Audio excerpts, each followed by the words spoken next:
Ayatollah Sayyid Ali Khamenei, our martyred leader,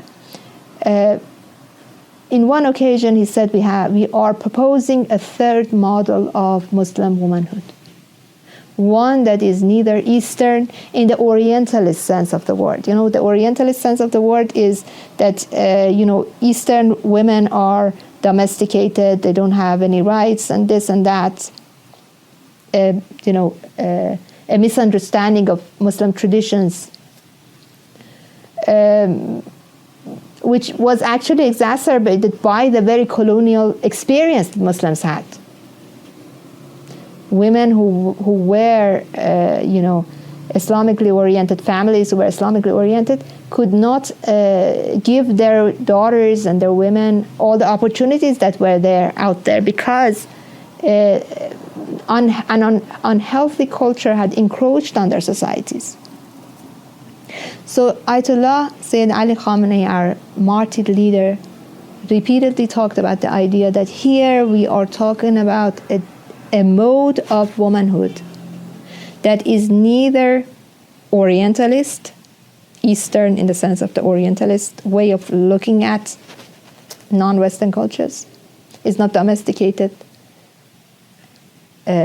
solely domesticated, because when we say domesticated, we are talking about women who are not active in social life, who don't have any other responsibilities, who do not think about politics, economics, or anything else.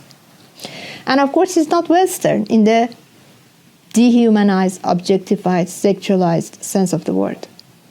We are looking at a model, an alternative model, in which women are given, women are respected as human beings, so the dignity of women is upheld. Women are allowed to not only they are allowed to, the women are expected to. Women are expected to basically perform their social responsibilities. But also women are expected to put families first and make sure that this first cell of society, these building blocks of society, remain healthy. They are not negligent of their families and the role that they have to play in family life. So when he's talking about this, women who have been successful in this regard, he gives examples both of those who have been successful in family life and also those who have been successful in social life. Go back and see how he talks about his mother in some of his,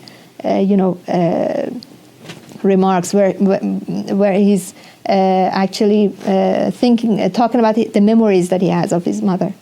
How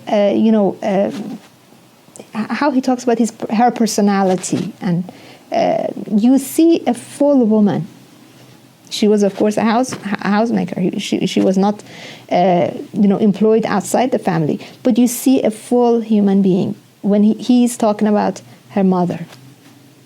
How whatever he has, the martyred leader, is because of her mother. He talks about how she would gather all the children around. She would read the Quran in a good and nice voice, and she would talk about all these stories, and she is giving spiritual, food to her children.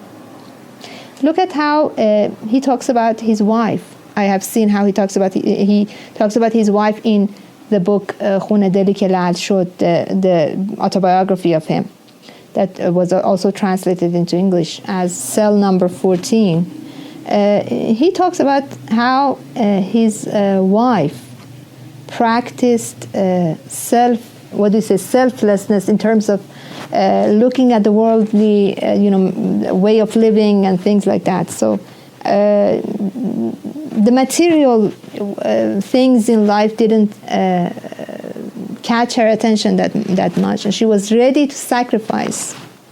So these are traits that are important if you want to overcome that crisis of womanhood, that crisis that is hurting humanity, basically.